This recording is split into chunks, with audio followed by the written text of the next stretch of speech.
And now, the end is near. Nako, tuwang-tuwa ang mga DDS niyan. Dahil malapit na po ang rally ng Iglesia ni Cristo sa November 16, 17, and 18. Naglalabasan na yung mga gantong mga post ng mga DDS. Ito po galing kay Banat Bay. Sabi niya, the end is near.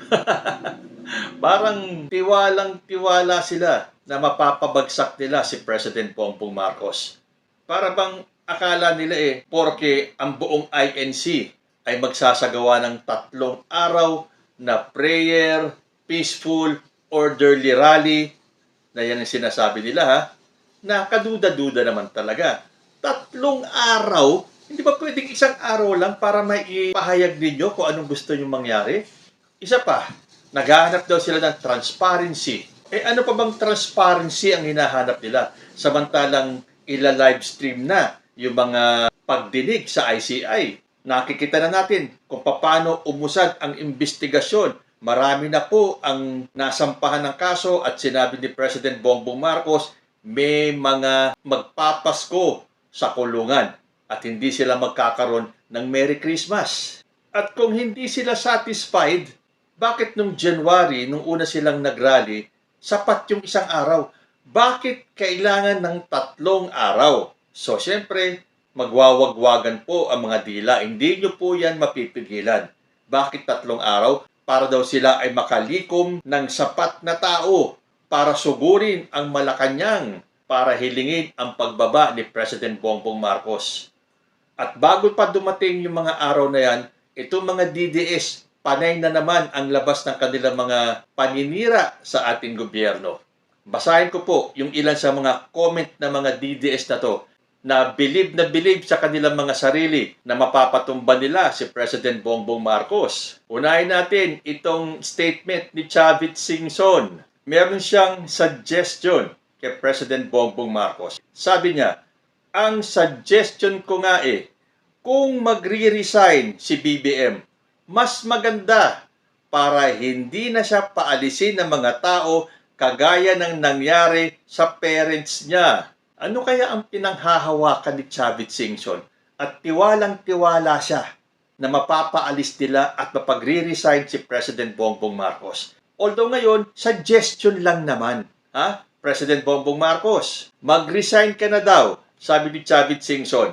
Dahil yun daw ang mas maganda para hindi ka matulad sa mga magulang mo nung pinaalis sila ng Pilipinas.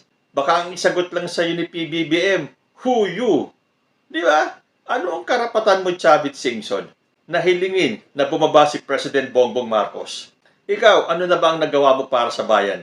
Meron man lang ba sa kalingkingan ng ginawa ni President Bongbong Marcos? Sabi naman ni Rowena Guanzon, hindi na kailangan ng destabilization ng gobyernong ito dahil ang admin mismo ni BBM ang sumisira sa sarili niya.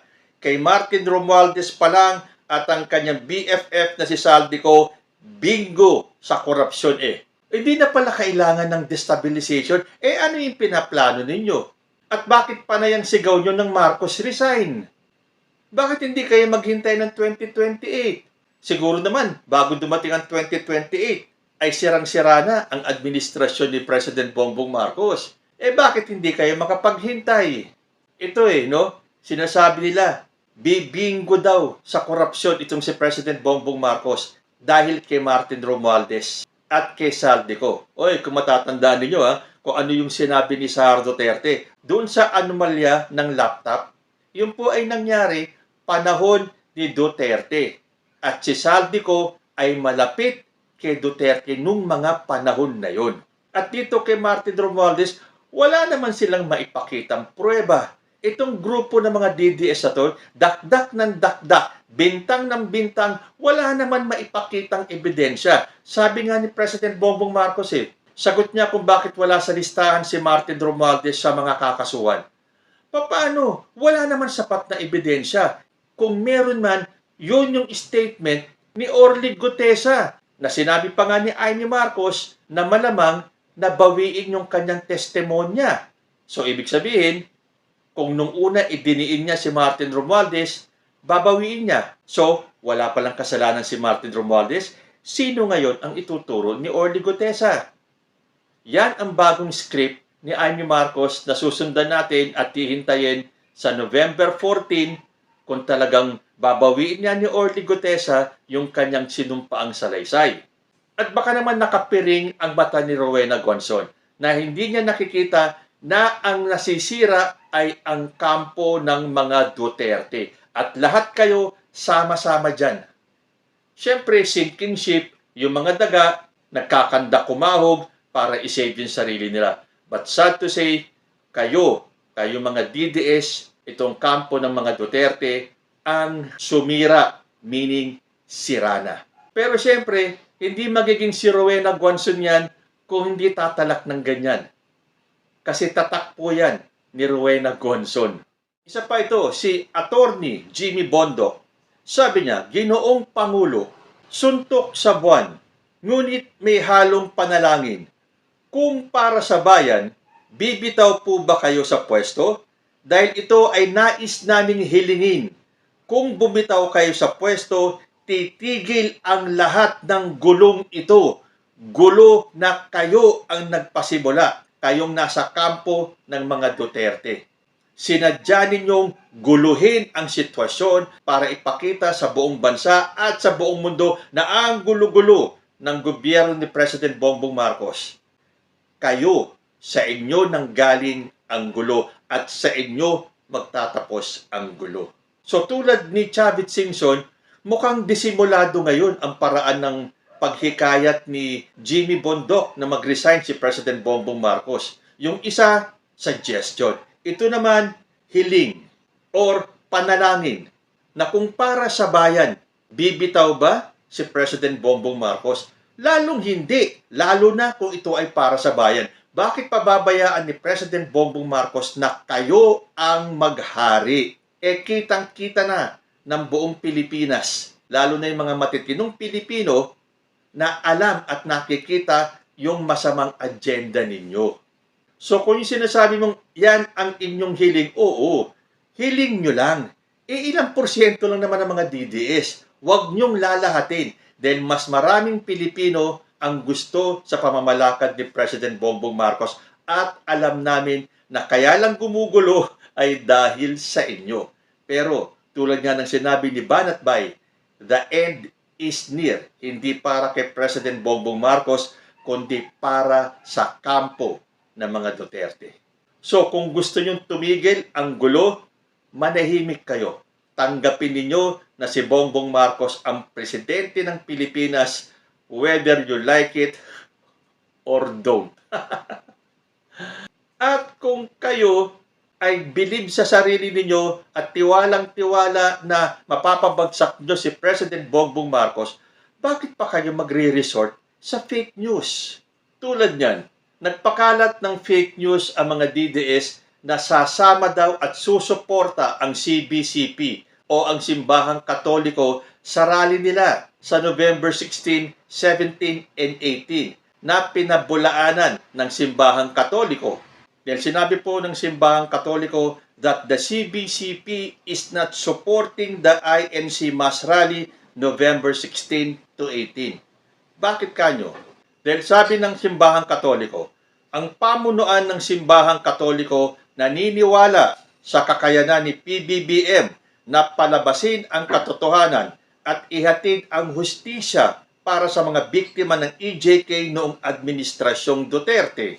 Mga biktima ni Duterte, kay PBBM humihingi ng saklolo dahil alam nilang kaya ni PBBM pakilusin ang gobyerno para ihatid ang hustisya gaya ng ginagawa nito ngayon sa isyu ng korupsyon. Ang bilis at gigil ni PBBM sa mga tiwali ang siya ring susi para makamit nila ang hustisyang ipinagkait ng nakaraang administrasyon. Hiling ng Simbahang Katoliko ay katotohanan at pag-amin sa kasalanan. Si PBBM ang nakikita nilang tulay para makamit ito. So bakit sasama itong CBCP diyan sa rally ng INC? Paghaluin nyo muna ang langis sa tubig. Baka mangyari pa yan. Statement naman ni VP Sara Duterte. pwede na niyang ikulong ang sarili niya, referring to President Bongbong Marcos. Aminin na niya, mayroon siyang pagkukulang. Hindi lang maliit na pagkukulang, kundi malaking pagkukulang sa kanyang trabaho para sa ating bayan. Yan ang style ni Sara Duterte. O, kita nyo? Nagbibintang na naman, pero wala namang nilalabas na ebidensya. Ano yung pagkukulang na sinasabi mo, Sara Duterte, na pagkukulang ni President Bongbong Marcos? Kulang-kulang naman kasing statement mo eh. Diyan ka magaling. Na hindi ko alam kung bakit pinaniniwalaan pa ng mga DDS. Kung mamintang ka, wala namang kasamang ebidensya, wala namang kasamang resibo. Magbibintang ka lang dahil alam mo yung mga DDS maniniwala sa'yo at kahit anong sabihin ninyo, tanggap nila. Siguro, kung meron kang maipakitang pruweba kung ano yung mga pagkukulang ni President Bongbong Marcos, baka sakaling maniwala ako sa iyo. Although alam ko, imposibleng mangyari yon dahil lahat ng statement mo, kulang-kulang. At bakit hindi naman tayo maniniwala na meron niyang nilulutong masamang pangyayari ang gagawin sa rally ng INC itong darating na 16, 17, and 18? Meron po akong nabasang statement di umano nang galing kay Eduardo Manalo. So ito hindi ko alam kung gawa-gawa na naman ng mga DDS para palitawin na may sinabi itong si Eduardo Manalo, pero kung totoo ito, mukhang may katotohanan niya ang mangyayaring gulo sa INC rally sa November 16, 17, and 18. Paano ba naman kasi? Ang sabi sa statement, matagal na tayo nagtitimpi at naghihintay kung talagang may mananagot at hustisya. Ngunit sa nangyayari, mukhang wala at sobrang bagal. This time, lalabas na tayo upang ipanawagan na wakasan ang korupsyon.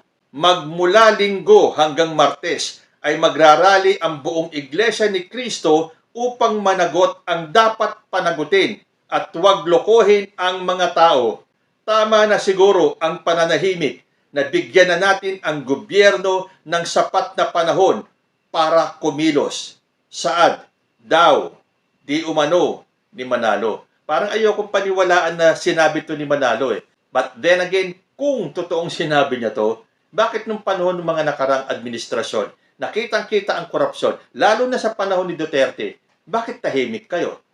Ngayon may presidenteng naglabas ng katiwalian, sasabihin nyo, maghahanap kayo ng transparency, ng hustisya. Ano pa ba ang ginagawa ni President Bongbong Marcos? Sinabi na nga na meron ng makakasuhan at meron ng makukulong. Bakit sasabihin na matagal na kayong nanahimik at nabigyan nyo na ng panahon ang gobyerno pero nababagalan kayo sa pagkilos ni President Bongbong Marcos? Kasi si President Bongbong Marcos dumadaan sa due process, hindi for optics, sabi nga niya.